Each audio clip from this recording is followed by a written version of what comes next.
더불어민주당 정보위원회 위원입니다. 오늘 오전에 있었던 이종석 국정원장 후보자 인사청문회 보고서 채택 일방 취소에 대해서 입장을 밝히고자 합니다. 그럼 준비한 입장문을 읽도록 하겠습니다. 이종석 국정원장 후보자 인사청문회 보고서 채택 일방 취소에 관한 입장문. 6월 19일에 있었던 이종석 국정원장 후보자 인사청문회 직후 정보위원회 간사가 기자 여러분들께 설명드린 바와 같이 여야 양당은 이종석 후보자에 대한 인사청문회 경과보고서를 금일 오전 10시에 채택하기로 합의한 바 있습니다. 어제 인사청문회를 마치고 신성범 정보위 상임위원장은 오늘 10시에 전체회의를 열어서 인사청문회 보고서를 채택하겠다라고 일정을 고지한 바 확실하게 있습니다.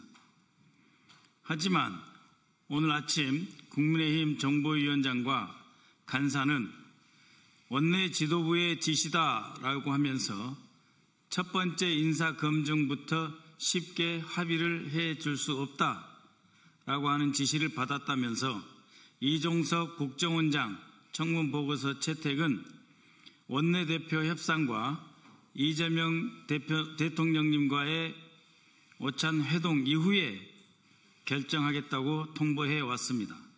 그리고 오늘 오전 10시에 예정되어 있던 정보위원회 전체 회의를 단 30분 전인 9시 반에 통보하고 9시 45분에 공식적으로 행정실을 통해서 공지하였습니다. 있을 수 없는 일입니다. 어제 충분히 시종일관 진지한 분위기 속에서 오전 공개청문회, 오후 비공개청문회를 진행하였습니다. 이 과정에서 이종석 원장 후보자에 대해 그 자질이 충분히 인정을 받았습니다. 그럼에도 불구하고 청문보고서 채택회의 자체를 무산시키는 행위는 검증이 아니라 앞으로 인사청문회를 국정운영의 발목 잡기를 위한 수단으로 삼겠다라고 하는 노골적인 의사표시로 보고 있습니다.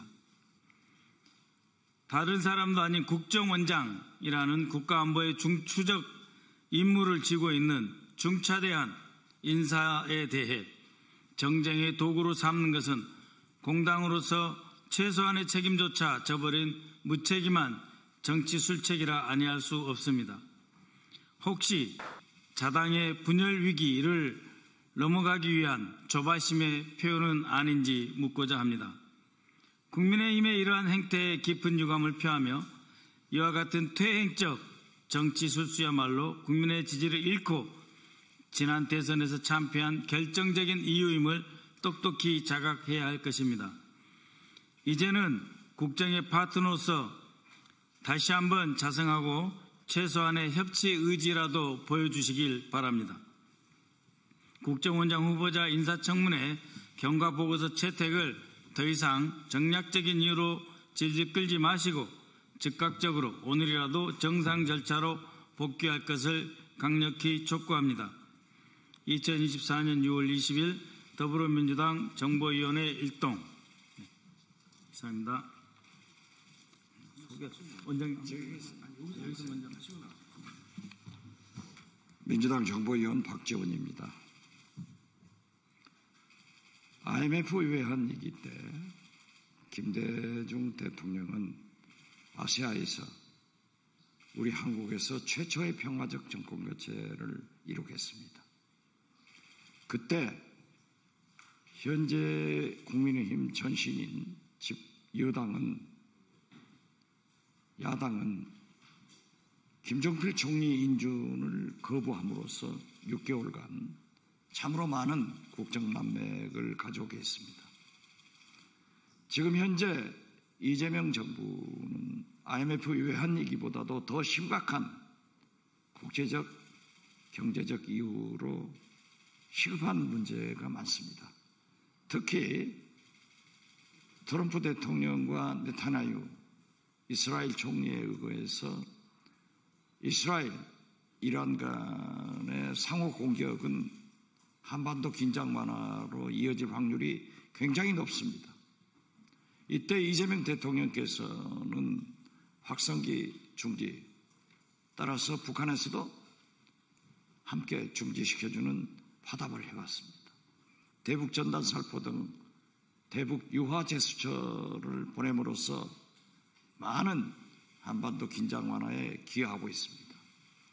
그리고 미국에서도 북한과 상당한 접촉을 하고 있는 것으로 알고 있고, 특히 10월 초 에이펙 정회에 참석하는 트럼프 대통령의 평양 방문 여부도 주목을 받고 있는 이때 안보 수장인 국정원장을 아무런 하자 없이 청문 보고서 채택을 하지 않는 것은 한반도를 긴장으로 고조시키려고 하는 작태라고밖에 볼 수 없습니다. 따라서 우리는 조속히 청문 보고서를 채택해 주기를 바라고, 만약 불연이면은 우리 당으로서는 대통령께 임명을 건의하도록 하겠습니다. 언론인 여러분들의 한반도 현황과 이스라엘, 이란 사태를 보더라도 이종석 국정원장의 청문 보고서 채택이 안보를 중시하는 국민의힘의 길이다 하는 것을 말씀드립니다. 감사합니다.